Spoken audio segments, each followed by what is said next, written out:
What's up, everybody? Welcome to the podcast. You know, I'm not going to say it. And of course, right when shit's supposed to start, there's technical difficulties. So let me check something. Hold on 1 second. This is just normal.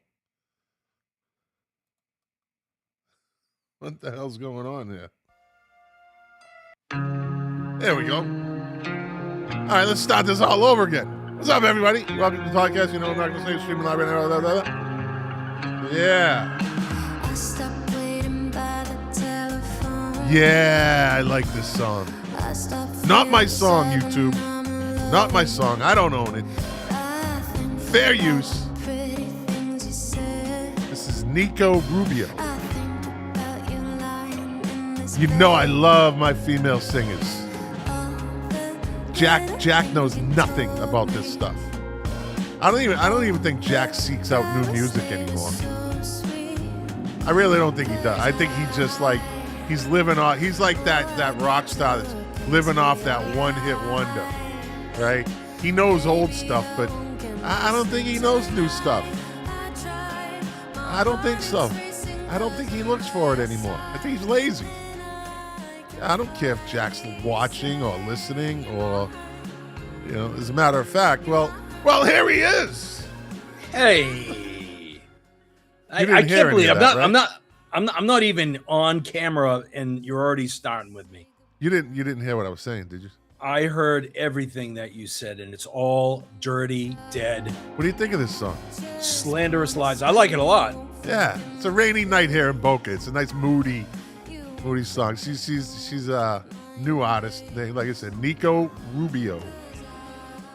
Yes. I do love my female singers, man. I'll tell you. So do I. Huh? So do I. Don't try to steal my thunder. So do I. As a matter of fact. You know what other I like female singers with big mouths. If you Nobody's got a bigger mouth than our friend. You know, people like that. Yeah.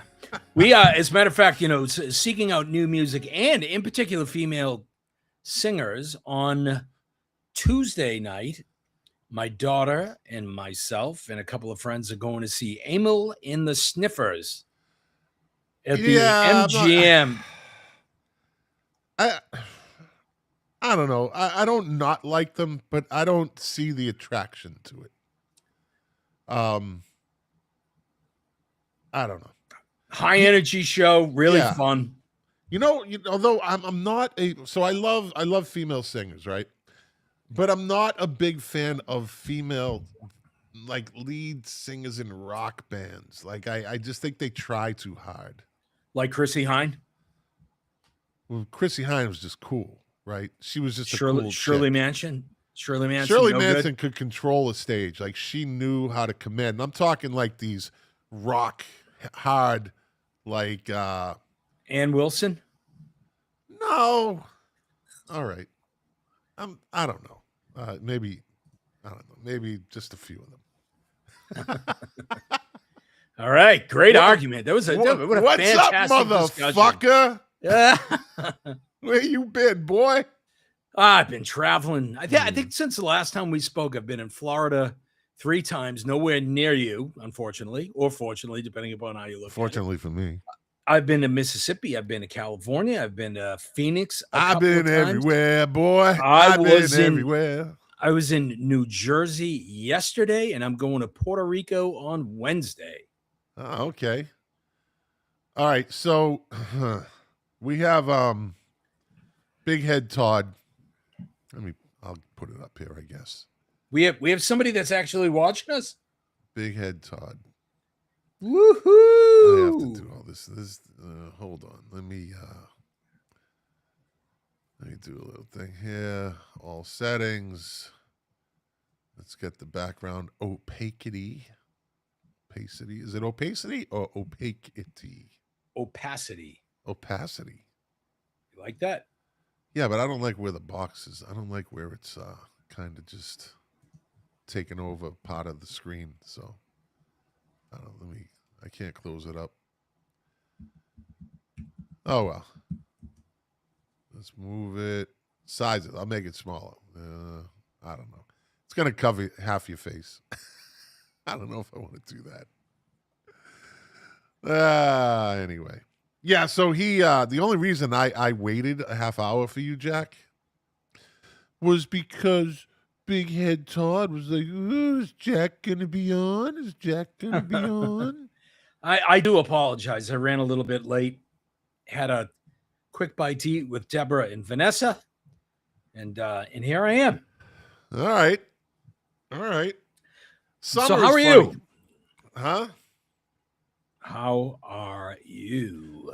I'm good. I've been, like I said, earlier, busy with my veterans podcast and my nonprofit. It's keeping me busy, and it's going to be a good year. It looked like You are the James Brown of the retirement world. Busiest man in showbiz. Almost as funky. Yeah, almost. Ain't it funky Almost. now? Ain't it funky now? So let's jump into a thing or two here. All right. I have this here, and let's see what you get your opinion on this. I usually do these when I'm solo, but I thought this one was interesting. So we have the 9 popular songs inspired by true crime cases. Now, I don't know if I can. I'm not going to read the whole thing. I usually do because it's a time killer, but you waste my time anyway. So, do you know the story behind Nebraska by Bruce Springsteen? I do. Tell us. It is about, I can't remember the guy's name that was just brought up wrong, bad, and went on a killing spree. It's pretty well detailed in the song. Well, that's not. I could have fucking answered that. Like I could have said, "Oh, well, it's in the song."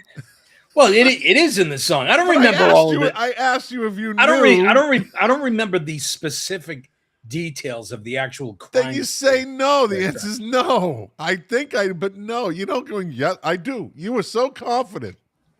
I was, but then it just went. It went away. Okay. Do you know the story behind The Ripper by Judas Priest? No. Well, we can assume it's Jack the Ripper, I would think, but I don't know it either. I think that's a fair assumption. Yet, I do the whole painting thing, and I've gotten into a little bit of art history.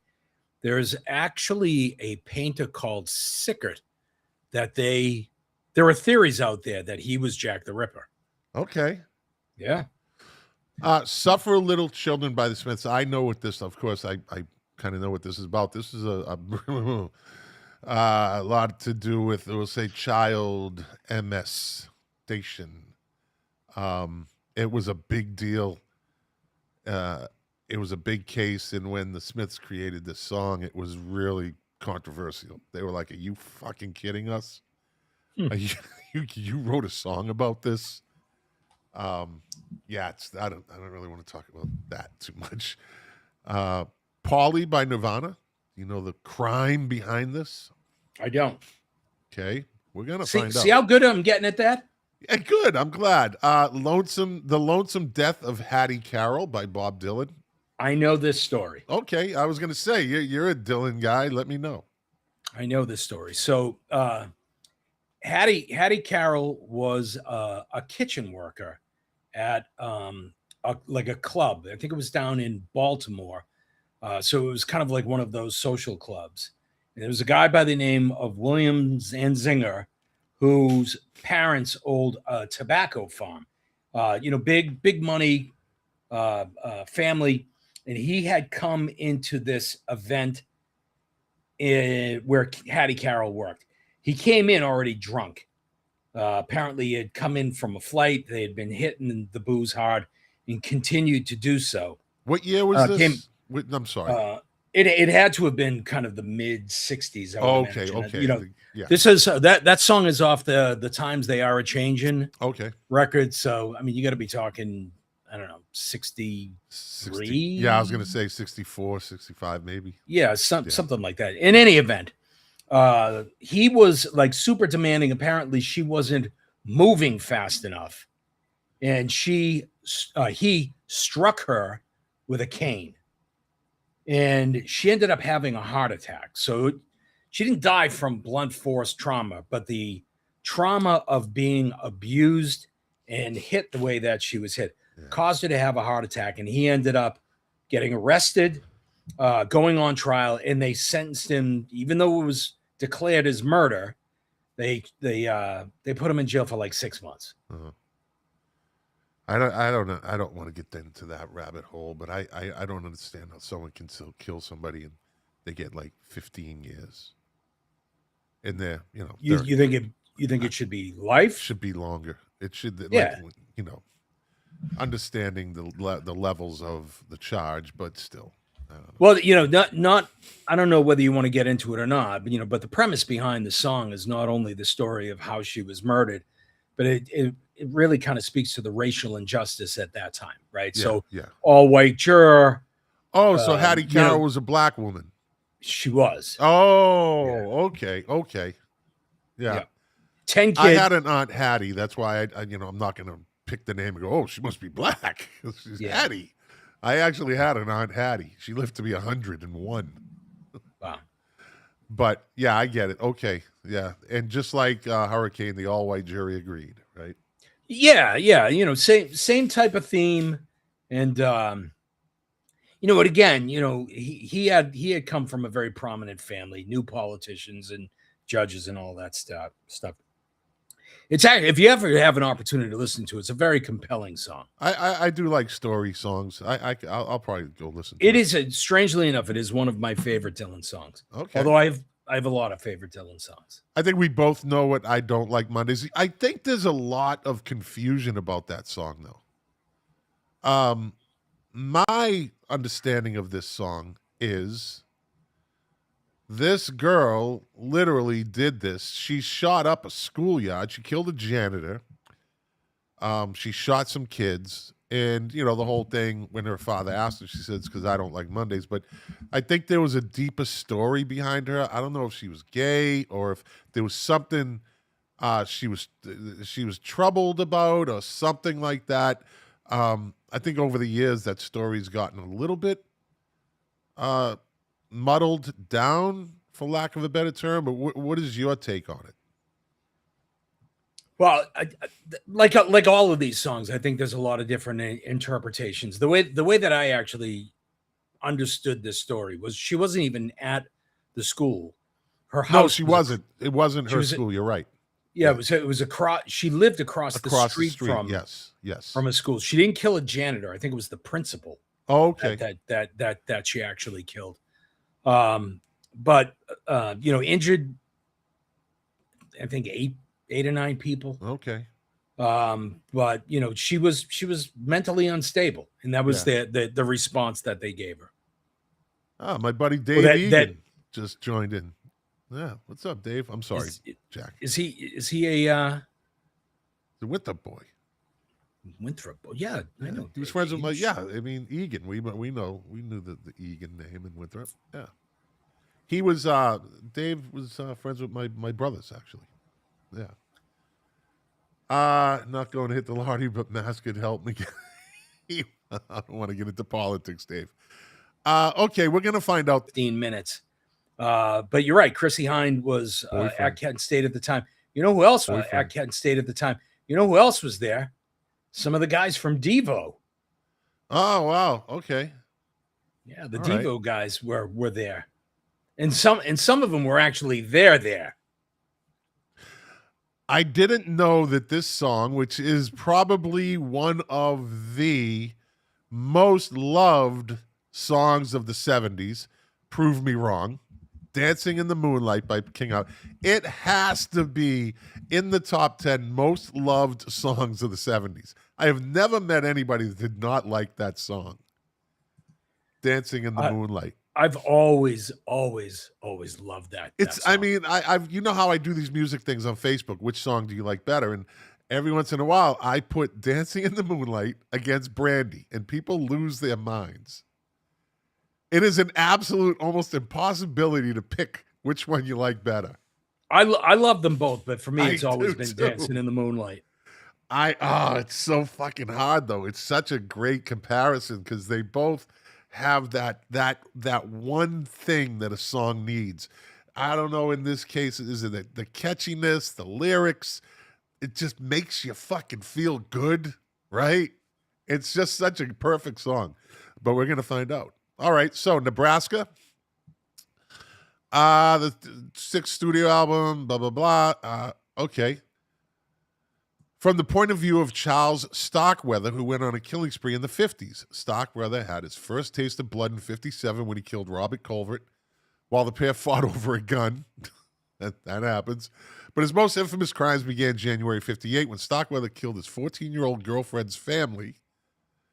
He and Carol Ann Fugate then went on a run, killing 7 more people before getting caught. And Springsteen's song lyrics describe the crimes Starkweather's attempts to ensure Fugate went down with him and his eventual execution.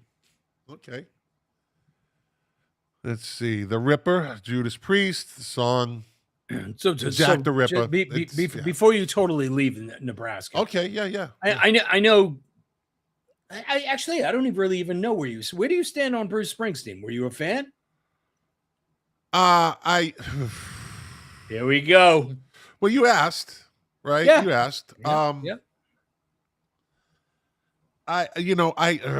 It's so hard for me to like him now, but it does not mean I don't have to like his music. But they're now unfortunately connected, right? In that sense, in that political sense, because he made it that way. He has gone way out of his way to be political. He has, and he made it that way. And if it's his fault, not that he cares because he's a billionaire telling people that, this is all bad and, greed is bad and blah, blah, blah. I don't want to get into it, but my view on him is he sucks. Will I still listen to, Nebraska if it comes on the radio? I can't not like the music because I don't like him. Unfortunately, there's a cloud over the music. That's really how it's like, would I watch Raging Bull again? I absolutely would. But fucking De Niro is another one who did that. He ruined his fucking legacy with an entire generation, at least half of it, by just going way out of their way. Out of their way. Does that mean that I have to kind of match your sensibilities and I still have to listen to Kid Rock? No, I mean, again, that's a whole, and that's, so there's a good comparison. It's up to the individual. It just depends on the individual, like the person. It's how they want it. That's how they want to do it, how they want to take it. Again, I love that album. I love Nebraska. I remember, and I've told you this more than a couple times, that when it first came out, it was fucking panned. It was disgraced. It was written about, oh, it's lazy. He just did it in his base. I remember all of that shit. And just like Paul's Boutique with the Beastie Boys, I thought it was great. And then all of a sudden, time passes and people are like, it was a masterpiece. Yeah.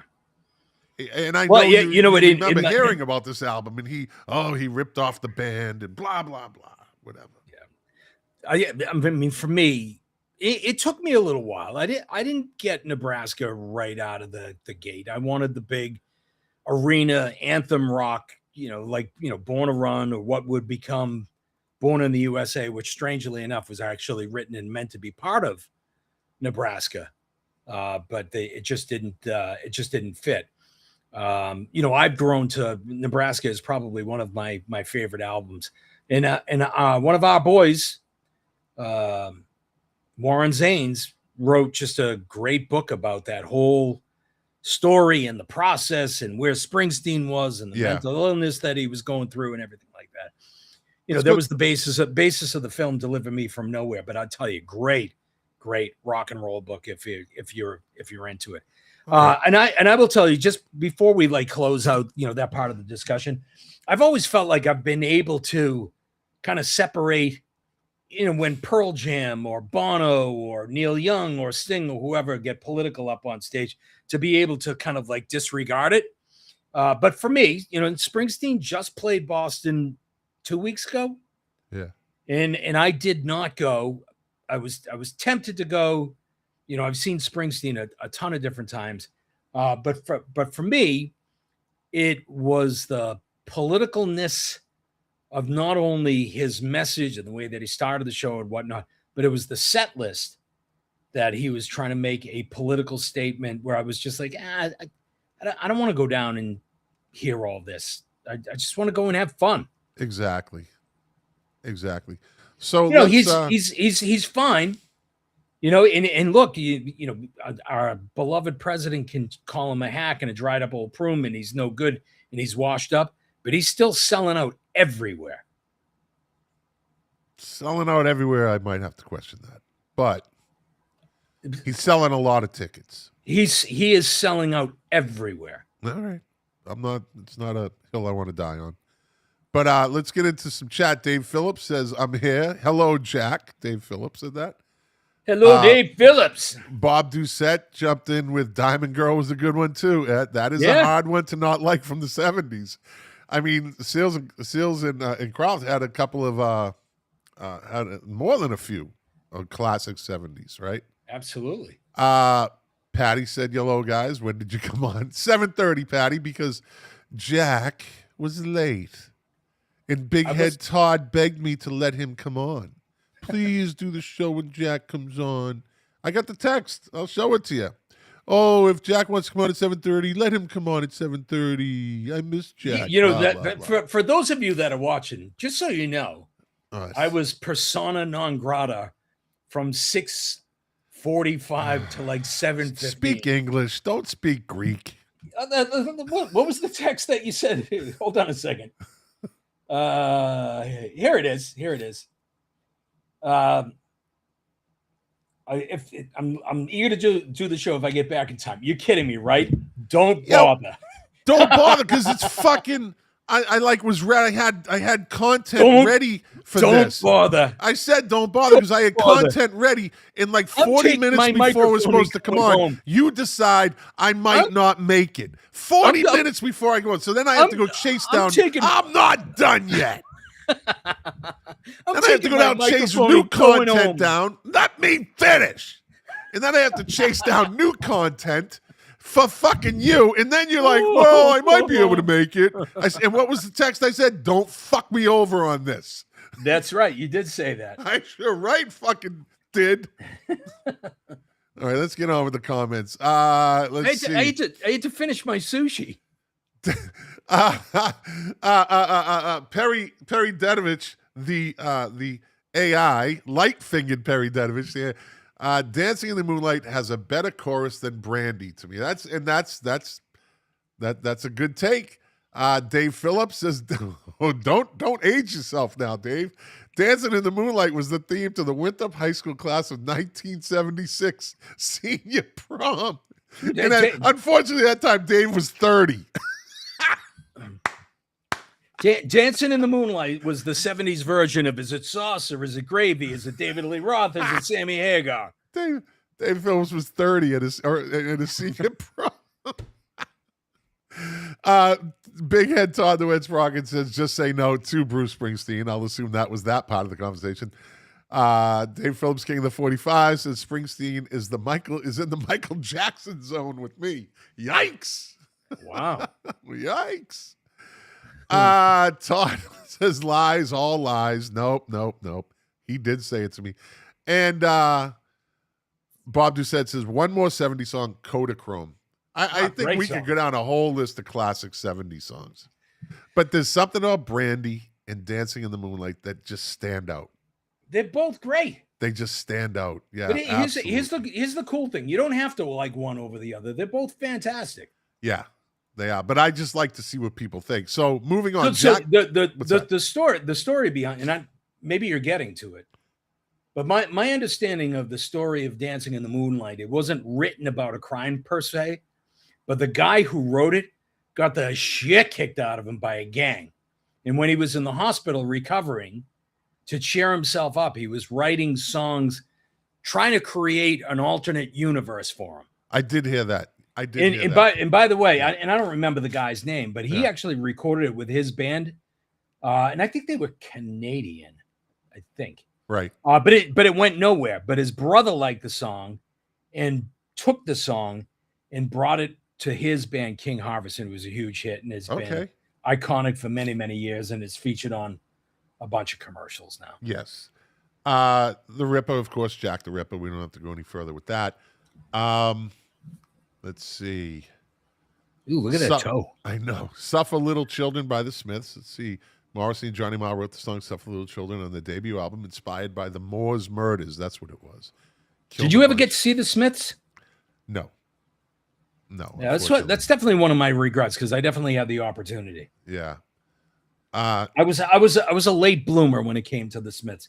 Too sophisticated. I was too much into the metal phase. I was listening to Iron Maiden and Van Halen. Yeah.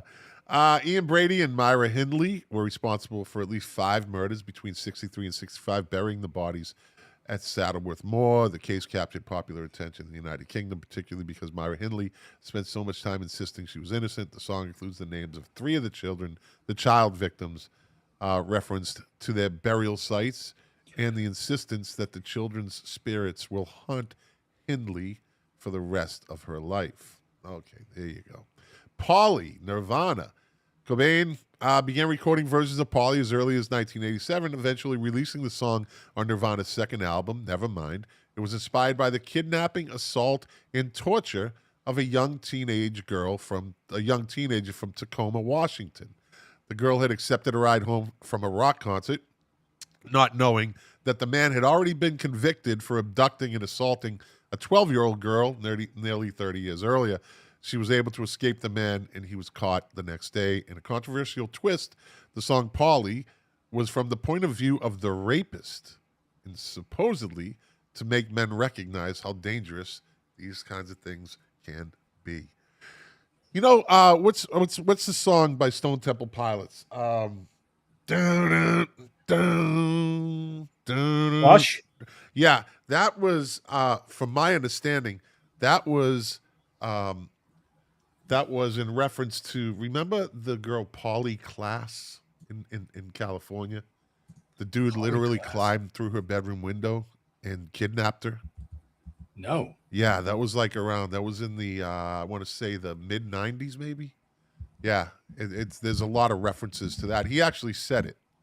He actually said, I kind of wrote it about that. Lonesome Death of Hattie Carroll. Blah, blah, blah. So what it says, Plush by Stone Temple Pilots is a haunting, multi-layered metaphor. While initially inspired by a tragic news story about a kidnapped and murdered woman in San Diego, the lyrics were deliberately reshaped by frontman Scott Weiland into an allegory for a deeply failed, obsessive, and deteriorating relationship. I had called a radio station. I was in Southern California, and the lady DJ was like, does anyone know what this song is about, blah, blah. And I called, and she answered, and I was like, this is what it's about. And she goes, no, it's not. I go, it is. I'm telling you. It's inspired by that incident. Her name was Polly Klaas, blah, blah, blah, blah, blah. She goes, no, it wasn't. I was fucking right. Of course you were right.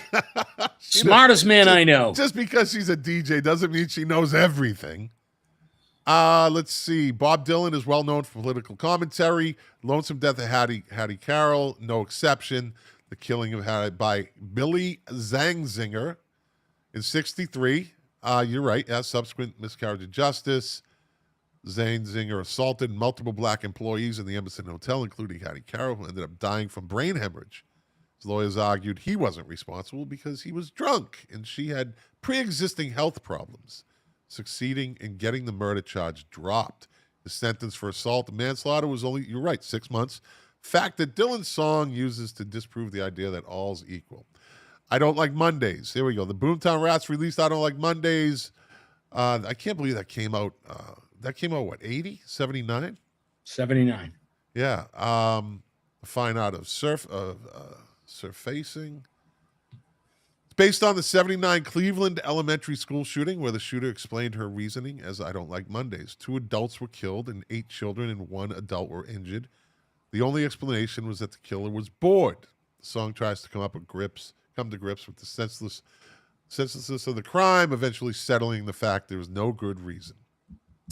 Jenny Was a Friend of Mine is the only one based on real-world events inspired by Killer in 1986. Preppy Murders. Oh, the 1986 Preppy Murders. Killer Robert Chambers had argued that he wouldn't have knowingly killed Jenny because they were friends. The killers took that line and ran with it, writing from the perspective of the killer as he finds excuses for his actions. Ohio, we can skip by that. That seems to be a theme amongst these songs, that it's written from that perspective. Yeah, it's probably an interesting. I wonder how many angles they try to come at it from. You know what I mean? Yeah. Ohio, we know what that one's about. Dancing in the Moonlight. Here we go. While the other entries on this list featured songwriters reacting to crimes they had learned about, Dancing in the Moonlight has the unique perspective of being written by one of the victims of the crime. You're right. In 1969, Sherman Kelly and his girlfriend were resting on a St. Croix beach when he was assaulted by 5 gang members and his girlfriend was repeatedly assaulted. Yikes. Their assailants may well have been the Fountain Valley Gang, who went on to murder at least 8 tourists in 72. Listening to the song, you would never guess that it was tied to such a brutal event, but Kylie used the song as a way of processing during his recovery, explaining that he had envisioned an alternate reality, the dream of a peaceful and joyful celebration of life. Very interesting. Very interesting. All right, we're back. All right, moving on. So the original content I had lined up for us, Jack, let's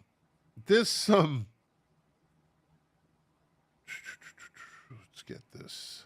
What do you think of super bands? What do you think? Do you think super bands are a thing anymore? Should they be? Because they're calling this band Drink the Ocean. Have you heard of them? Drink the Sea?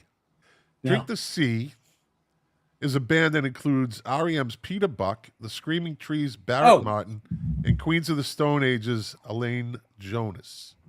Yeah, there's a lot of that seems to be going on lately. Like, Dave Grohl is in every other freaking band that's out there. Dave Grohl, yeah. You don't like Dave Grohl? No, I think Dave Grohl is one of those guys that is like, what's his name? From Limp Bizkit, the lead singer. I don't know why I'm drawing. Fred Durst? Yeah, like there was a time where Fred Durst was fucking everywhere, and people just got sick of him. Yeah, Dave Grohl is. I think people are just tired of Dave Grohl. Yeah, I kind of get it. Yeah, he's a sound. I like him. I like him. I like him. How about the band you saw last year? Didn't you go see, what was it, the Hollywood Vampires? No. I saw the Joe Perry Project. Oh, that's right. Yeah. But who was in the Joe Perry Project when you saw him? It was Joe Perry. It was Brad Whitford. It was Chris Robinson from the Black Crowes, and it was the bass player from the Stone Temple Pilots. It was supposed to be the drummer from the Stone Temple Pilots, but his mother was sick, so Joe Perry reached out to his old Joe Perry Project drummer, and the guy came through for him on the tour. Yeah. But like Tom York from Radiohead has been playing with Flea. To me, it seems like there's a lot of those bands where people are playing with each other. I love it. I think it's great. This band made 3 albums, though. They're touring their 3rd album. Like, I think that's great. I think they all probably have a good amount of money that they can just kind of do it, and it's fun to them. It's a fun project. Yeah. Whereas back in the day when the super groups were put together, it was a big money machine. They were getting like hyped up, and they were going on tours and making a lot of money.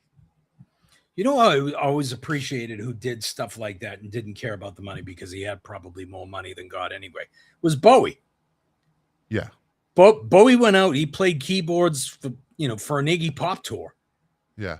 Didn't sing a word. Maybe he sang backing vocals or anything like that, but he didn't sing any of his material at all. Right. And even when I saw, remember when Tin Machine was a thing in the late 80s and early 90s? Yeah. Yeah. The only issue with Tin Machine, again, David Bowie played guitar. He actually did sing vocals, but didn't do any of his own, solo material.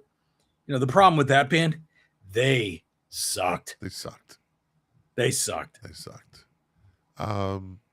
Here we go. Let me see. All lies.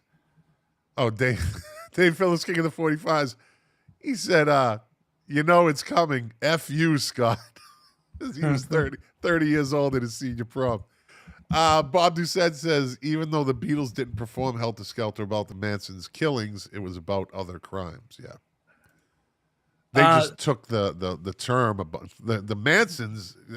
Helter Skelter was already out before the Manson killings. They used it as a thing, but I don't know. I didn't know it was about other crimes. I don't think it is. Look it up, Jack. You've been the research guy. Research it. Let's call out Bob Doucette live in front of everybody. Hold on.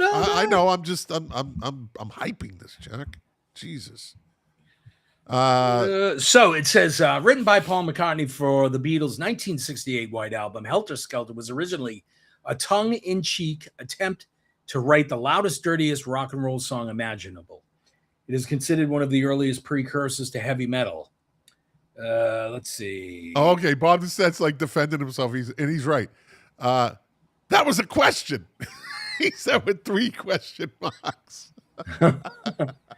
It says the song's title comes from a British amusement park ride. How about that? Did you know that? No, I didn't. The song's title comes from a British amusement park ride, a towering spiral slide McCartney used as a metaphor for a chaotic ups and downs of life and the intense, tumultuous dynamics of romantic relationships. You've heard of Los Andersons, right? You've heard of Los Andersons over in Brookline, the park? Yeah.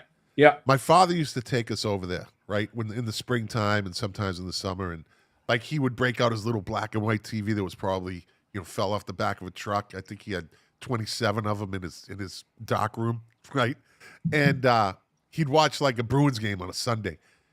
And Los Andersons had this fucking giant slide, and it was like that. It was that swirl. You went around and around, and it was metal. It wasn't the plastic shit they make today. This thing, like, if you banged it, it was like banging a fucking trash can. And so when you get tossed from side to side, all you heard was boom, boom, boom, boom, boom, boom, boom, boom. But we did it did it fucking 15 times just in one Sunday. So by the way, before you go, it says musically, Helter Skelter was inspired by McCartney's desire to out-rock The Who, who had recently claimed to have recorded the loudest, most raucous track in rock history, but they don't say what it is. Look at what Bob Doucette said to me. What did he say? How dare you? I put it at the bottom of the screen. Read it correctly, you dumbass. Wow. Now, you know what, Bob Doucette? Fuck you! Hey, I'm going to read it any way I want now. I went to Winthrop High School. I read real good. Lightfinger Peridanovich says, the AI, the term supergroup, well, sometimes the music is good and sometimes the music is crap. He's right. Supergroup is just people from other bands. I don't know. The term was put together. So what was the first supergroup, supposedly? It was Cream, right? In modern rock type of, Yeah. Well, Cream. He says, thank you, Jack, for your nicely worded explanation. Thank you, Bob Doucette. Fuck you. Did I say that nicely, Jack? So what? Cream, Crosby, Stills, and Nash? Yeah. Well, one of the first. Yeah. Because definitely after Cream. Yeah. Yeah. What if Graham Nash stayed with the Hollies? How big would they have been? They were already big. They were a hit machine. Yeah, they were big. He didn't like it though. He didn't like the staticness of it. That it was very formulaic. He hated that. But they were making money. They were fucking making hits. So talk about seeing like old veteran acts. Deb and I are actually going to see Graham Nash for the sheer fact that he's playing at Jimmy's Jazz in Portsmouth, New Hampshire. Yeah. 400 seats. Yeah. We are literally sitting in the front row. Okay. Just thought it would be fun. It's like a Tuesday night. Well, he might hit on Deb. Watch it. That's fine. Watch it now. I would take that badge of honor. Imagine if he just looked down at the first row. He goes, "What are you doing with him?" I think that happens a lot. I think that Maybe not from the stage.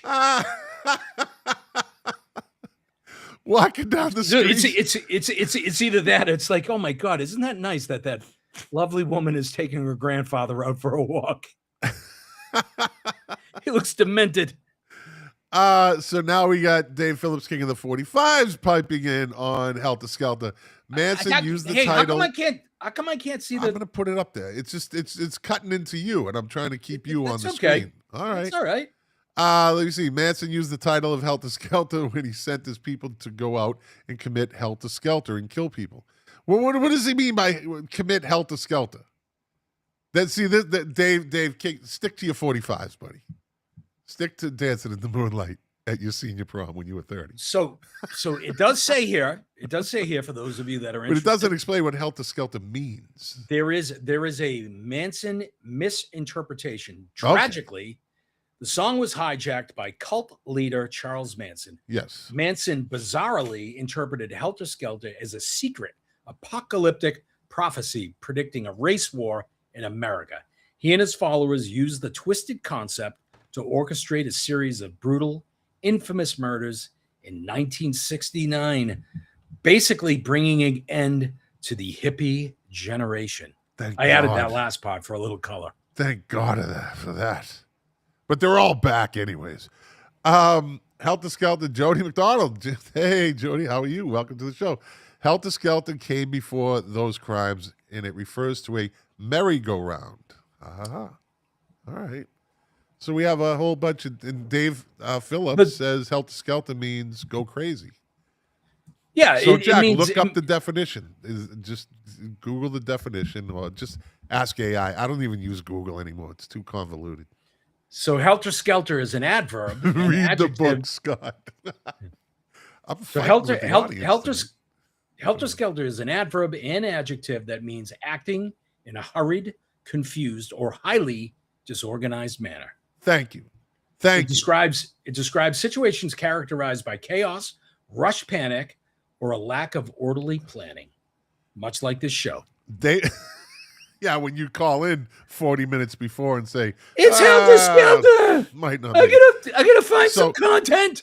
So Dave Phillips tells me to read the book. You read the book, because you said it means go crazy. You read the book, Dave Phillips, King of the 45s, not me. You and fucking Bob Doucette read the fucking book. Fuck both of you tonight. That's all I'm going to say. Wow. Yeah, they're coming at me, Jack. They're coming at me. I have to defend myself. You're getting all Manson-y Helter Skelter over there. Dave Phillips getting me all Helter Skeltered. Wow. And Bob Doucette, too. The Helter Skelter means kill people.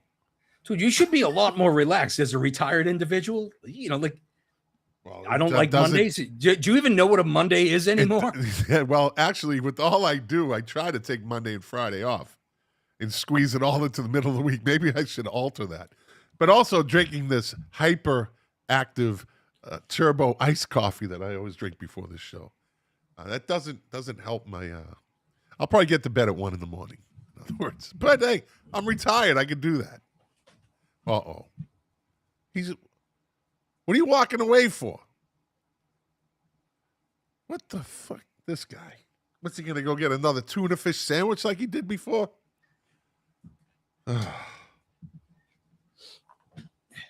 What do you got? I need my Wawa. I need my water. My Wawa. Jackie drinking Wawa? Is it hot up in your attic? I was parched. I was parched. I was freaking parched.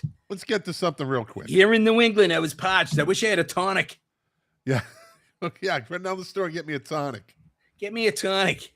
Or remember back in the day when everything was a Coke? I got to go to a Coke, but meanwhile you get like a Fanta orange. With I don't remember that. I think that's a lie. I called everything a Coke.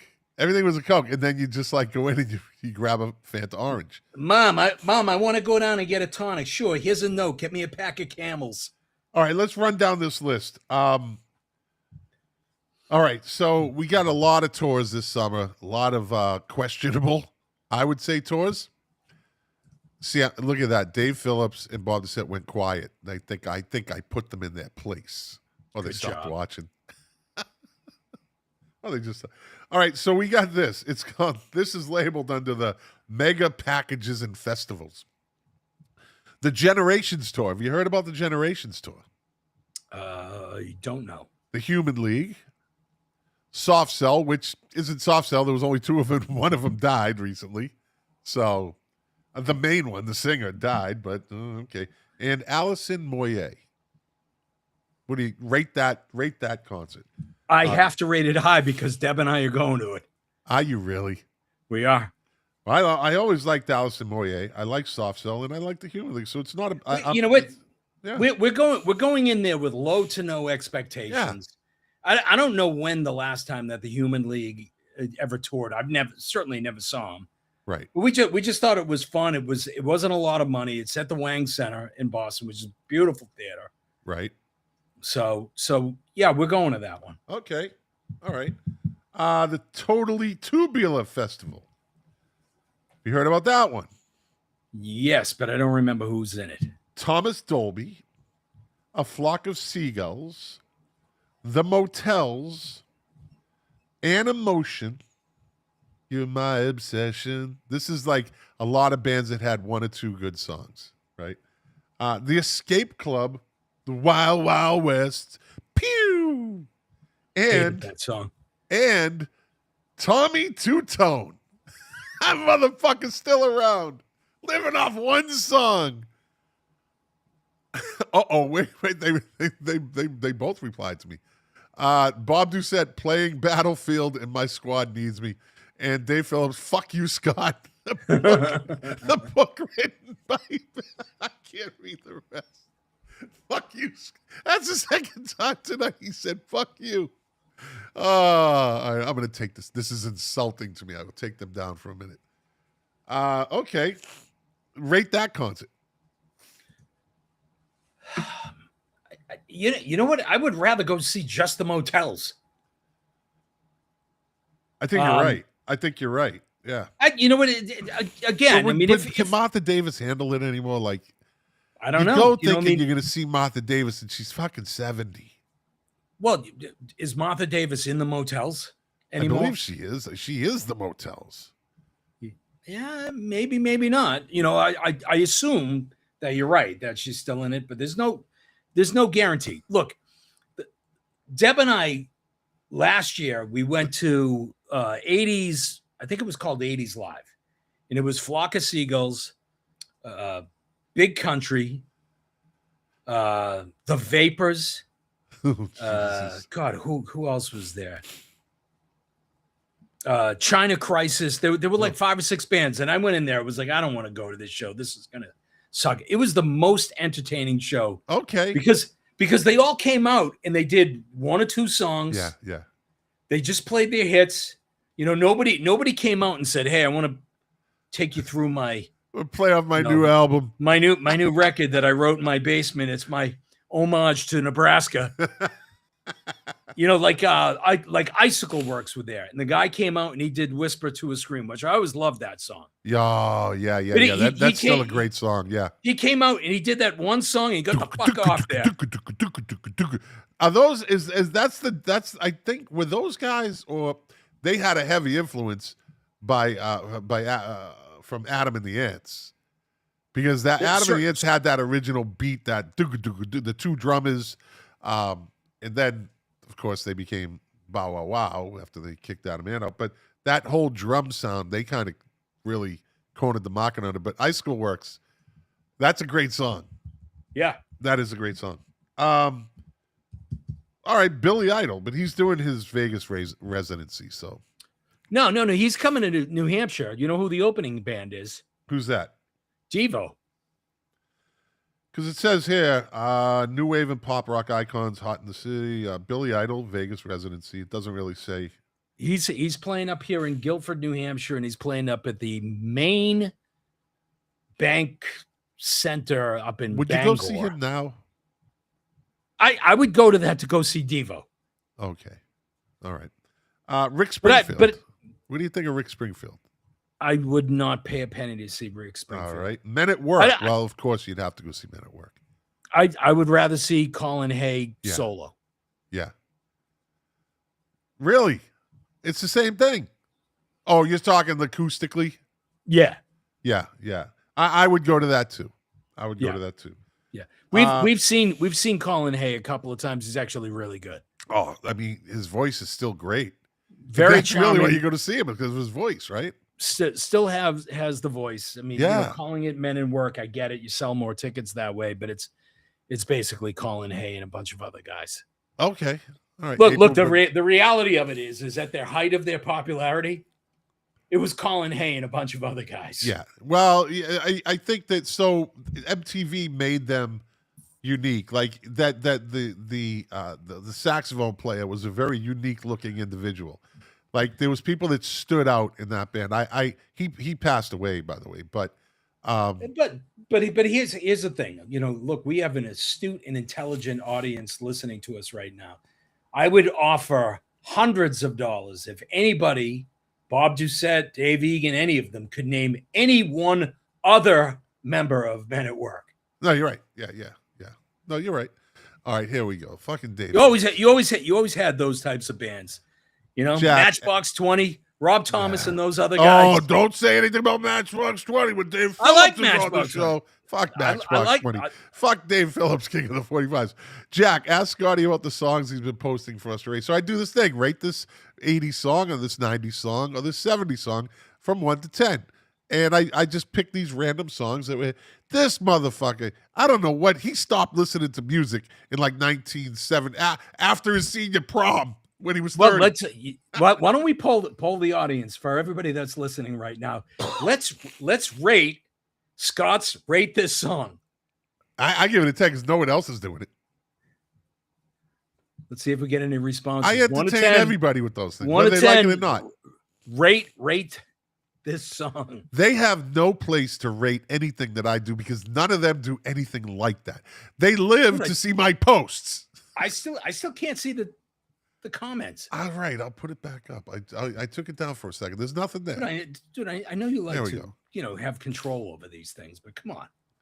There have been some bad songs. So when I say rate it, it doesn't mean like I'm saying everything is a 10. It's your opinion if it's good or bad. Rate it a 1. I don't give a fuck. I'm just curious to see there's people that rate it a 1 and there's people that rate it a 9 or an 8, right? So you look at the whole dichotomy between it and you say, this is interesting. But these motherfuckers got to take the shit serious. And they got to just go tear a man down. They're all about tearing a man down tonight. Let me ask you something. Have you actually put up songs where you've gotten a 10 and a 1? Yes. Okay. I believe I have. Yeah. Like so I posted Freedom 90 by George Michael's the other day. Right? 10. Right. And fucking 10. Dave Phillips gave it I think he gave it a -1. Yeah, he may, look, it may so not be. So this is what I mean. Like, so this is what's interesting about those posts is it's to see who wow, okay, I thought like Dave Phillips, he never gives anything. Unless I stop posting shit from 1957 when he was in high school, I think he doesn't like anything after Dancing in the Moonlight. Back when he was Dancing in the Moonlight. See, Patty Ossie gave George Michael's a 10. And April Bernard gave it a 0. Big Head Todd, 1.1. Matchbox is better than anything you posted. This motherfucker. Freedom 90, in my opinion, is a classic. It's a great song. It certainly is. But it's not for everybody. I get it. What are you gonna do? That's the fourth time he's told me, fuck you, Scott. Let me see. Let me take his post down. He doesn't deserve to be on that screen. Let me run down a couple other things. We have all right, 80s arena rock and hair metal, right? So you got Bryan Adams. I'd say Bryan Adams. Sure. Yeah. All right. I'm a big enough fan. I like Bryan Adams. When are these motherfuckers going to stop? Motley Crue. Oh God, I would never see them now. Foreigner and Toto. All right, go ahead. Hold on. Whoa. Just slow down a second. Vince Neil cannot sing at all. No. At all. Nothing. Like David Lee Roth there is a lot of, and I mean a lot of accusations that Motley Crue are no longer playing their instruments, that they're up there basically. Mick Mars has said Nikki Sixx is playing fucking backing tracks on his bass. He's not even playing the bass. Here is one of the advantages of today's technology or social media. You know, you consider a band like Motley Crue, all you need to do is to go to YouTube and pull up a couple of their live videos. And I guarantee you'll be like, nope, especially given the fact that those fucking assholes are charging $300, $400, $500 a ticket. So there's a dude, I forget the name of his YouTube channel, but what he does is he'll take songs that are recorded live, right? And then he'll play it from the next live show, right? And they fucking and he does all the breakdown. Did you just yawn? I did. It's been a long day. I'm not retired. Jesus. And they're the exact same pitch. You don't have to call me Jesus. Thank you, though. They're nice. Moving on. They're the exact same pitch, which is impossible, really, unless you are like the consummate singer, right? To do it live. I was so pleased that they did that to you two, and you two passed the test. Like, yeah, Bono's not going to do a backing track. No. Yeah. No. U2 definitely plays to a backing track, but they play their instruments live. So the backing track is what? Keyboards, by and large. Oh, all right. Yeah, things like that. I mean, those are fillers. I don't even call that a backing track. I call that a filler, right? Yeah. So it fills the song, right? But a backing track is when you're faking playing the bass or you're lip syncing, right? That's what I call like a backing track. But here's how times have changed. When we were kids, if anybody was playing to any other than what was going on stage, no. That was a big no. Looking back, I wish Black Sabbath and Blue Oyster Cult had fucking done backing tracks. Dio sounded pretty good. I didn't. That was not a great show. No. But way overrated. But not helped by a kind of a bad venue sound wise. Yeah, the Garden. Would you go, Dave Phillips, King of the 45s, would either of you go see the Guess Who on their current tour? No. Yes. Okay. I think that there's enough songs. I've never seen the Guess Who, but I wouldn't pay a ton of money. They are playing here in New Hampshire. Is it the original band? It's Randy Bachman and is it the lead singer? Is it the original Burton Cummings? So you're gonna get all of the original vocalists. I don't know who else is in the band. Right. I think that show would probably be pretty good. I wouldn't go too far and wouldn't pay too much to see it. Right. But let's put it this way: if I were traveling, if I found myself in Cleveland and I looked online to see who was playing locally, which I do a lot, and they were playing down the street, I'd go. I had a chance to see Tesla pretty much down the street. I didn't go. I don't know why. I hate when it's a show on like a fucking Tuesday night. Yeah, but you're retired. You don't. Yeah, I know. No, I fucked up. I should have went to see them. Yeah. Foreigner and Toto. Why is Foreigner even calling themselves Foreigner anymore? Right? Because they are a corporate entity. It is unbelievable that they like, who would have thought? Who would have thought 30 years ago that they would be just a fucking name, literally just a name, still going out on tour? Every band name is a foreigner to being in Foreigner. Oh, man. Not one original member. Not one. No. But here's the thing. Scott, when you go beyond guys like you and I are probably our lovely audience here, there are a bunch of people that they don't give a shit. They just want to hear the music. Right. You're right. Yeah. So, but here's the thing. if you had on the same night, right, that you had Foreigner, they were Right. playing with Toto at the amphitheater, and it's $300 a ticket, Right. or you have Hot Blooded, the Foreigner tribute band that's playing for $40. Right. I don't think you're going to get much different Right. or much difference. I mean, there's a lot of money behind Foreigner, so you're going to get the production. But even those guys that weren't in the original band, I can guarantee you that those guys are playing to a backing track, Yeah.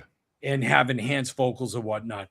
People, again, they don't care about the integrity of the music. They just want to hear. Do you think the original members are still getting paid? I think some. Do you think they get a cut of it? I think some of the principal people, like Mick Jones and Lou, probably get paid. Yeah, Lou Graham probably get paid. Some of the other guys, they might, depending upon how their contract was written, if they had an equity stake in the band, they might get a little something. All right, that's retirement fund. Toto, would you see Toto? If they were playing with somebody else, I wouldn't go to Toto. It's Foreigner and Toto. That's the tour. I'd probably. They're playing here. I'm not going. Yeah. This one. Twisted Sister. No, not if Sebastian Bach is the lead singer. No. And I didn't like them to begin with. I never liked any of their songs. I didn't like the whole gimmick. I was too fucking smart for it. I think I hated the whole gimmick that they put up. But it appealed to a lot of people. I love that you found one band that you could say that you were too smart for it.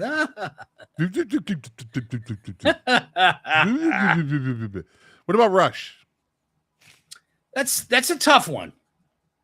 In April, Bernard, I'm getting to Journey. So for me, Rush is a tough one because I've seen the original 3 or 4 times. Last time with Deb, I think she was the only woman in the audience that wasn't working the concession stand or security. She was an actual fan. A bunch of smelly ass men. There were no women. There were no people of color in the audience whatsoever. Yeah. 11-year hiatus they've been on. They're coming to Boston. Part of the issue is again, like if Rush with their new drummer, who she's supposedly phenomenal. If they were playing, it was like $50. Yeah, I'd probably go. But if it's $350, I don't know that it's Neil worth Peart it was anymore. part of the show. No question. No question. But this woman is supposedly amazing. Okay. AC/DC. Yeah, I would go see AC/DC again. All right. Guns N' Roses. Again, do I have good seats? Is it actually affordable? Are they playing? If they were playing at the Garden, maybe. If they're playing in Foxborough, absolutely not. Have you ever seen them before? I've seen them, but I actually saw them open for Aerosmith. Okay. All right. So I saw them when they were first coming up, where they were hungry. They were unbelievable. And I saw them one more time in like 80, maybe it was early 90s. I think it was at the Garden. And somebody, so this was about the time that Axl Rose was, showing up late and, stopping the shows and stuff like that. They had just had that riot. I think, what was that, in St. Louis? When they were playing with Metallica? Yeah. And a couple of weeks later, they played Boston without Metallica. They were on their own. And fucking Axl Rose made everybody stop playing their instruments. Yeah. Stopped the show, made them put up the house lights because some idiot threw an empty bottle of Zambuca up on stage. Yeah. And he sat on the drum riser and lectured, 15,000 people. And said, if anybody throws anything up here again, we're leaving. I'm not fucking impressed that you drank a bottle of Zambuca. It was stupid. Yeah. Well, this one would be a never, even in their prime. Bon Jovi. Yeah. Probably easy. Not. Probably not. Yeah. Is Richie Sambora playing with them? No, he hasn't played with So them for then years. it's just go see John Bon Jovi. Is Wait, Tico Torres playing with him? Yes. Okay. Yeah, But and the keyboard player is still with him, whatever his fucking name is. I can't remember. What about the dynamic co-headliners in packages? Santana and the Doobie Brothers. You know, again, if it was close, if it was cheap, nice summer night, why not? No. I like the Doobies. Carlos is always good. Wait, you don't like Carlos? No. One of the only people, like I have, my record collection. I give away my Santana albums because they'll never get played. It's not. I liked them when I was younger because it was cool to like Carlos Santana, but then after a while, it was just the same thing. I will tell you. I will tell you that if Santana and the Doobie Brothers were playing somewhere locally, yeah, it depends on who's going on first. If Santana's on first, I'm going to the show late where I hear one or two songs from Carlos, and that's it. Right. And then the Doobie Brothers, or ideally, the Doobie Brothers go on first, and you watch one or two songs from Santana and get the fuck out of there. Yeah. Beat the crowd. That would be okay. I might agree with that. If we were going to that concert and that was the game plan, then I would probably go with you then. Yeah. Yeah, cut out of there early and beat the other 38 people to the parking lot. At the 400C club.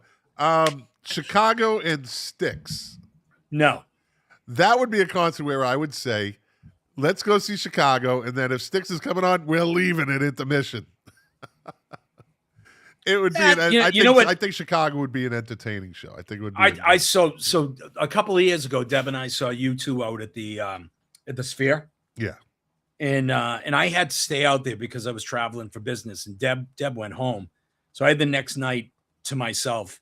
In the hotel that I was staying in, Chicago was playing like in the theater that was in there. And I went and saw them, and they were great. I mean, look, they've been doing basically the same show for, 30 or 40 years. They got it down. And it was great hearing a lot of those old classics. But when they said, the 70s were really good for us, but the 80s were really good as well. Time to go. I was like, that's it, everybody. Time to go, yeah. Adios. You know what? It might, now that I think about it, I probably would think about it and say, well, who does the Terry Kath songs, right? And the Peter Cetera songs were good in the 70s. You're right. Right? But he's not singing with them either. So who are you going to see? The horn section, right? So I guess I would probably change my mind and say that's a no. There's like three original guys from Chicago, and they're none of the important guys. They're the ones that but they have put out an album a year for like fucking 40 years or some shit like that. Is that the case? 50 years, like some crazy record they have. I will tell you from my experience. Yeah. And I only saw them that one time. It is a very sterile show. Oh, I bet. It is a very, very sterile show. The stage is very clean. They are all kind of pristine. There's not a note that's out of place. Yeah. It lacked a little bit of soul. Yeah, I got you. Deep Purple in Kansas. Oh my God. No. I never really cared for Kansas. I never did either. They had two good songs. They had one or two good songs. That was it. One of them was not. And Carry On. No, Carry On no. isn't even a really good song. No, Dust in the Wind is not a very good song. It's an okay song. It's a listenable song. I don't keep, like, if it comes on the radio, I might switch off. Like, you got to be in the mood for it song. If you're on a boat and Yacht Rock is on, you listen to it. Well, you had a barbecue, it's in the background, you listen to it. Do you go out of your way to play it? No. Look, just like we put out the challenge of name the members of Men at Work aside from Colin A. Yeah. I would challenge our audience to name one Kansas song outside of Carry On My Wayward Son. So when the violinist died, if anyone had said that, Jimmy Schmidt died from Kansas, no one would have known he was the violinist, right? He died like a year or two ago. But they said it started like the violinist from Kansas, Jimmy Schmidt, whatever his fucking name was. Then everyone's like, oh my God, he died. No one would have known. No. And who's in fucking Deep Purple anyways? That's a good question. That might be another band that, like, the drummer is the original guy, right? And if a drummer is the original member in a band, it's not the band. All right, Deep Purple's current lineup is Ian Gillan, Okay. who was in the band in '69. Probably their best version, I think, of Deep Purple. And Roger Glover, who's been in the band since '69. Bass player? Bass player. Yeah. Guy he always wears the hat. Yeah. And Ian Pace. So you have three. Okay. But that's another one that I would definitely go to YouTube just to see can Ian Gillan actually. I was just going to say, can he hit those notes anymore? Yeah, I doubt it. No. Smoke in the Water might be like fucking cigarette butt in an ashtray. Yeah. Right. I doubt it. Let's see. Bryan Adams with Pat Benatar and Neil Giraldo. Isn't that nice? Absolutely, I would go to that. Puts him in there now. I love that she does that. She loves her man. Absolutely. He got all his credit too late, though. I would absolutely go to that show. I mean, you would know 99.9% of not only the songs, but the lyrics. Yeah. I recently saw a clip of a Bryan Adams concert, and he starts off that, and some dude runs up on stage, right? And Bryan Adams just kind of backs off, and the dude grabs and goes, I bought my first real 6-string, and then the security takes him and runs away, and Bryan Adams steps up and goes, in a second, and still he picked the song up right where it went. He handled that really well. It was almost like it was played, and that's another thing Dave Grohl does. He does the old Bono U2 trick. They pull these kids up on stage during a show that are these master guitarists. So can we talk about that for a second? Yeah. Like that gimmick is dead. It's dead. It's so fucking dead. You two kind of created that kind of. Yeah. Right. But the Foo Fighters do it. Green Day does it. There are so many bands that do it. Like, look, I paid a lot of money to come to the show. Don't give it to some schmuck in the audience. Some kid that can play the guitar and it's okay. Blah blah blah blah blah blah blah. And, I don't know. Actually, you know who How really many Ozarks saw? I saw it. Because that's what we say. Do you know who originated the "Hey, come up and play with us"? Legendary. Was it the Who when Keith Moon passed out? That's right. In the Boston Garden, right? No. I think it was the Cow Palace or okay.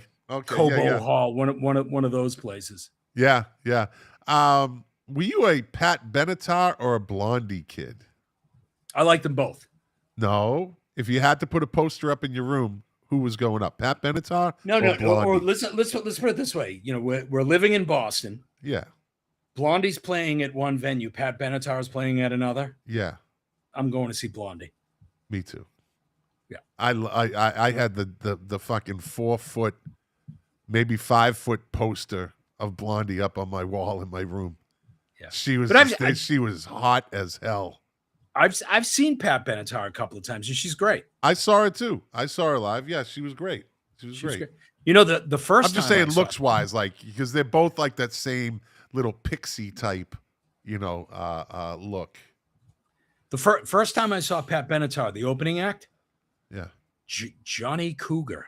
Oh shit. There you go. All right, let's wrap this up with some of these. These might be easy. Legendary solo artist and farewell laps. The Eagles, The Long Goodbye, Act 3. No. That's a no. That's a no. That's a no. I've seen part of their farewell tour. I think it was like 3 years ago. They're fantastic. They're really good. They have it down. You're gonna hear you're gonna walk out of there saying, I heard every song. Glenn Fry's son. I saw them. I saw them do the Hell Freels Over tour. I was in Southern California at the Blockbuster really Pavilion. I was security, so I was really close to the stage, and I was corrupt. I took money from people to go, sit down closer, and I took money from people to let them smoke weed, and I turned my back when people complained, and then the person that gave me the money to smoke the weed, I threw him out. Did you give him a refund? He's like, I gave you $50. I'm like, no, you didn't. You're out. You're gone. And I call some guy, and they come and take him away, and I continue to watch the show. Journey. as April was bringing up early, Journey. Would you go see them now? I would only go see them if I were traveling and if they were playing close and it was, like Deb would never go see Journey. Right. I saw them with Dr. Vera. Great show. We had great seats. Arnel Pineda, of course. They made him do this final tour. They forced him to do it. He's going through like a bad divorce. He's having a lot of personal issues. And they're like, no, you're going to do this tour. You're going to do it. Like Neil Sean and the other. What's the other dude's name? I can't remember his name offhand. The keyboard player. Ross Valerie and Jonathan Cain. Jonathan Cain, yeah. They don't even fucking like each other, which is amazing that they go on tour together. And they don't even they hate each other. Yeah. I only saw Journey once, Boston Garden, opening act, Bryan Adams. Yeah, there you go. All right. John Mellencamp, would you go see him? On this tour, he's doing like his greatest hits thing. I think that's one of those things that I would go on a YouTube to see. Can he actually sing these songs anymore? Yeah.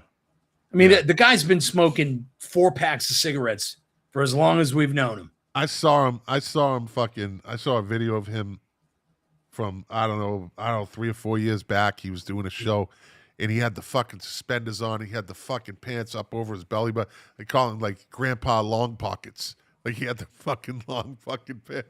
It did not look good, but he's aged a bit rough and he's a tough character. He's kind of an asshole. He is an asshole. He's not kind of, he is an asshole. Yeah. Although I'll tell you, very, very talented painter. Sure. That's his thing. Let's see.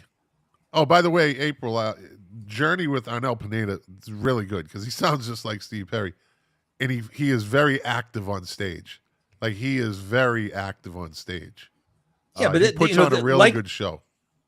Huh? Like the Eagles or, like Chicago, those guys have been playing basically the same set for the past 30 years. Yeah. You know what you're going to get. Yeah. They play to their audience. It's all the hits. And Neil Sean making sure he walks to the front of the stage so everyone knows he's Neil Sean.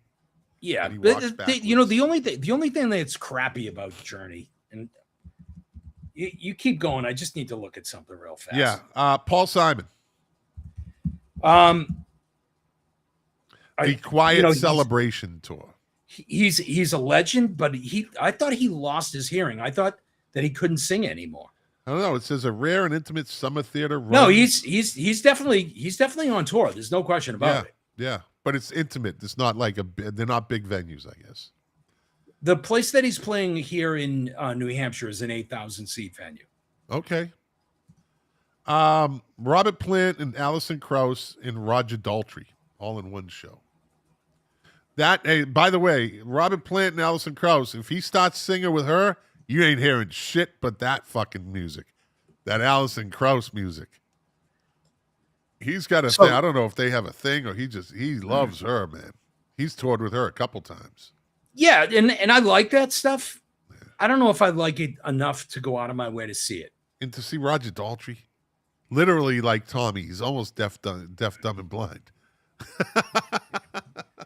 So I'm looking on Ticketmaster right now, and I can't believe that I'm even thinking this. I'm like, the tickets aren't really that bad. For who? For Journey? Yeah. They're $300. Oh. Because it's their last tour. It's their last money grab. That's exactly what it is. Everybody's, charging that. Here, you want to hear something crazy? Give me a second. Yeah. All right, we're coming down to the end. Heavy metal legends. Iron Maiden. Would you go see Iron Maiden? Sure. Okay. All right. And I think that's about it.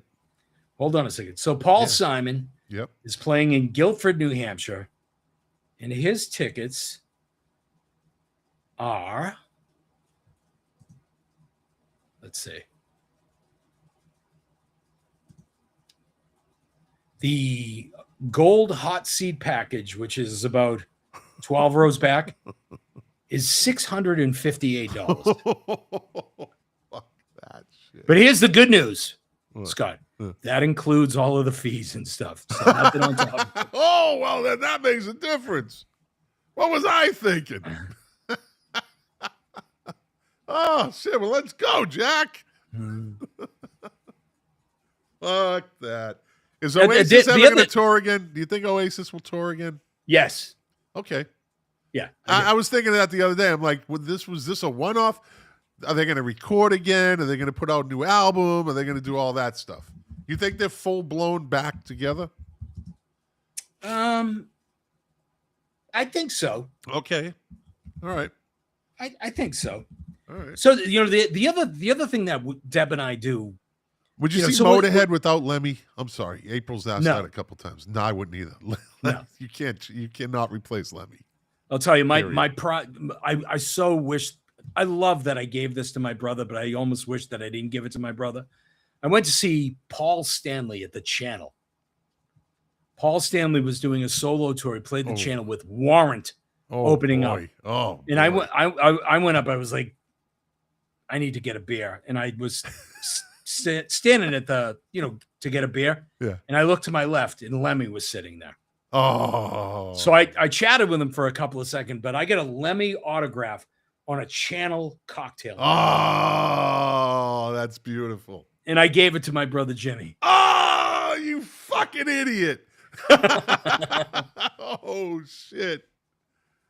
Well, I drank I drank a couple of beers at the fucking what is it, the what was the hotel there in East Boston? The Holiday Inn in East Boston. God. I drank a couple of beers with the hardcore legend Terry Funk. Woo! Wrestling. Oh yeah. It was before everybody came in. It was just I just sat down and just started talking to him. So here's another example of technology can kind of be your friend, right? So talking about Paul Simon, iconic, legendary, no question about it, right? Yeah. And I Deb and I have seen him, and I don't know if you were with me. Were you with me when we saw Simon and Garfunkel down at Foxborough? I never would have went to see them. But here's the thing: $658. This is what Paul Simon plays. Graceland, Slip Sliding Away, 50 Ways to Leave Your Lover, Me and Julio, Under African Skies, Homeward Bound, Sound of Silence, Renee and Georgette Marguerite with Their Dog After the War, Spirit Voices, The Boxer, Darlene Lorraine, and the late, great Johnny Ace. Plays 12 songs. 12. That's it. And out of that, there's that's like an hour. There's 1, 2, 3, 4, 5 out of 12 that I could care less about hearing. What the fuck?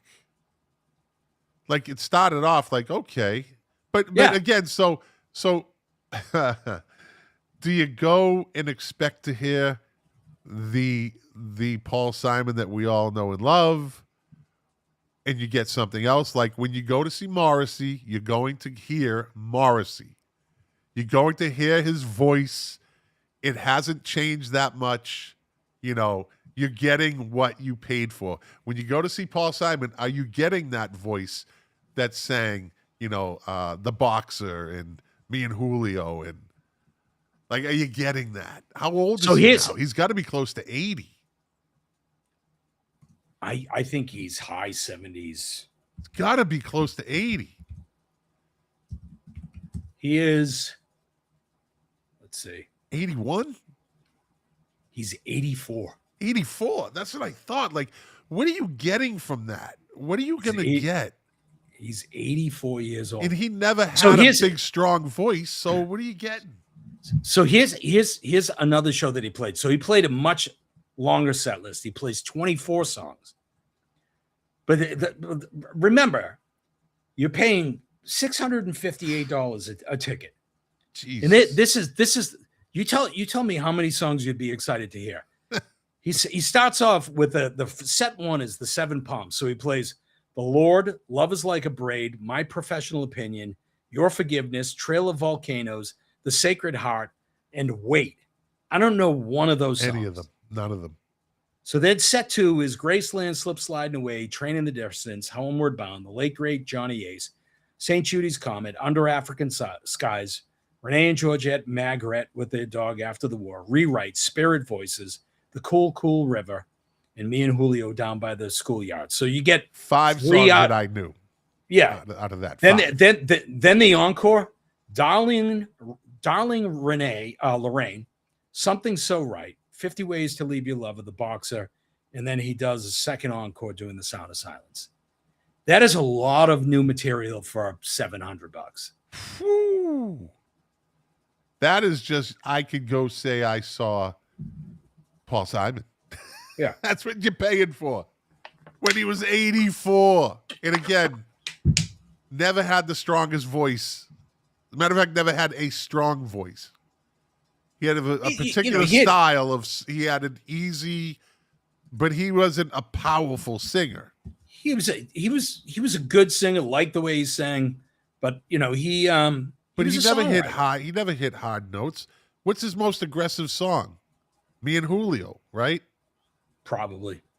Or la la la. It's just not like he doesn't have. So at 84, can he even match what he did when he was 24? Right? Yeah.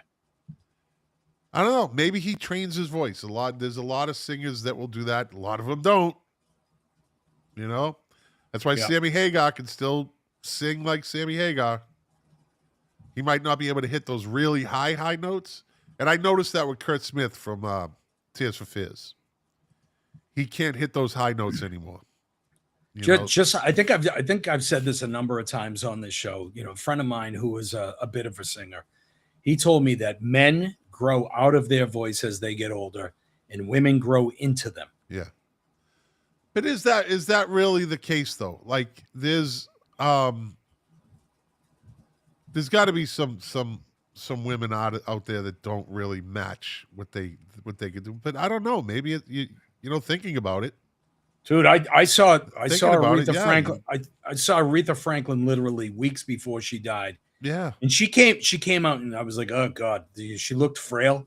Yeah. But when she opened her mouth, I was like, holy fucking shit. It's Aretha I'm trying to think of someone that I was like, oof. But it's not really the case. Yeah. Yeah. Interesting. Yeah. Interesting. All right, buddy. Well, listen, I'm gonna let you go. We're coming up on 90 minutes. You owed me this. You owed me this. I deserve overtime on this one. Yeah, I'll pay you with hot sauce. I never got that. All right, my friend. Listen, Jack, thanks for coming on, buddy. I love you. I love you too. These are always great shows. I can't wait till you retire so we can do this more often. Good night, April. Is April the only one left? Did we scare everybody else off? I think she dominated the chat tonight. Absolutely took over. I think everybody else just sat back and she's a tsunami of April comments. April, that Simon and Garfunkel thing at the hospital. That's amazing. Big Head Talk comes in at the very end. Dolly Parton can only speech her songs. She doesn't really sing anymore. All right. Dolly Parton can only speech her songs. Okay. That's one way to put it. That's what. Oh, Perry's back. From what I've read, Paul Simon has quiet shows and asks the crowd to keep quiet. Yeah. By the way, April, I agree with you. Deb and I saw Patti Smith recently. Just like 6 months ago. She was fantastic. Yeah. Tremendous. Yep. Still uglier than a bag of assholes, but she's, it's Patti Smith. Just saying. Yes, but we are holding up wonderfully. Look at us. But she's not as ugly as that dude, Janis Joplin. That dude is ugly. And we are holding up well. I'm going to be 63 this year, buddy. What is it? What does Patricia say? Look at this, buddy. I'm going to be 63 this year. Look at me. Yeah. Patricia says, thanks, guys. Great show. Need to catch the beginning. Okay. Oh, because she came in late. She had commented earlier, when did you guys come on? We came on at 7:30 because of Jack. It's Jack's fault. It's Jack's fault, Patty. So yeah, but we started late. She would have missed the whole thing if we started at 7. She'd leave Patty alone. I'm not picking on her. Don't pick on. You know what? Just because penalty box. Just because of that. Patty, I got you back, Patty. I got you. All right, Jack's back. Let me bring him back because he'll pout. He'll run away from. He'll tell you good night and he'll leave again. Hey, what are you doing next Thursday night? I'm going to be in Puerto Rico. Of course you are. That's right. You're going to be in Puerto Rico. Yeah. I'm going to be in Puerto Rico. All right. Well, we'll see you in another 8 months. I hope you people enjoyed it because we won't see him again for a while. I'd love to join the show next week, but I'm going to see Paul Simon.